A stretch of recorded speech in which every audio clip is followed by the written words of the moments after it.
గుంటూరు నగరపాలెం శ్రీ వీరాంజనేయ స్వామి వారి దేవస్థానంలో శ్రీరామనవమి ఉత్సవాలు అత్యంత ఘనంగా కొనసాగుతూ ఉన్నాయి. ఈ సందర్భంగా సీతారాముల కళ్యాణం అంగరంగ వైభవంగా జరిగింది. స్వామివారి కళ్యాణాన్ని తిలకించేందుకు భక్తులు భారీ సంఖ్యలో హాజరయ్యారు.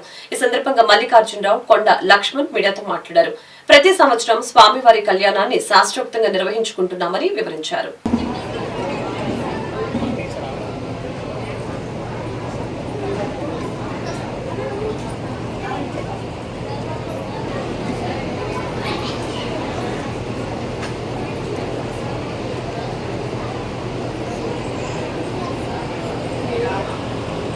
శ్రీరామచంద్రమూర్తి స్వామివారు గుంటూరు శ్రీరాముని సందర్భంగా మా దేవస్థానంలో కళ్యాణ మహోత్సవం జరుగుతుంది.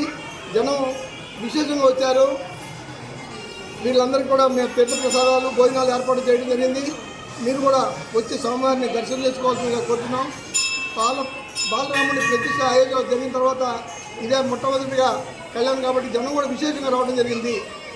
ఇది ఎన్ని సంవత్సరాల నుంచి జరుగుతుంది? 20 సంవత్సరాల నుంచి దాదాపు మా ఊళ్ళో మా రామువారి కళ్యాణం 20 సంవత్సరాల నుంచి జరుగుతుంది. తర్వాత మళ్ళీ హనుమ జయంతి కూడా జరుగుతుంది ఇక్కడ అనేక సంవత్సరాల నుంచి.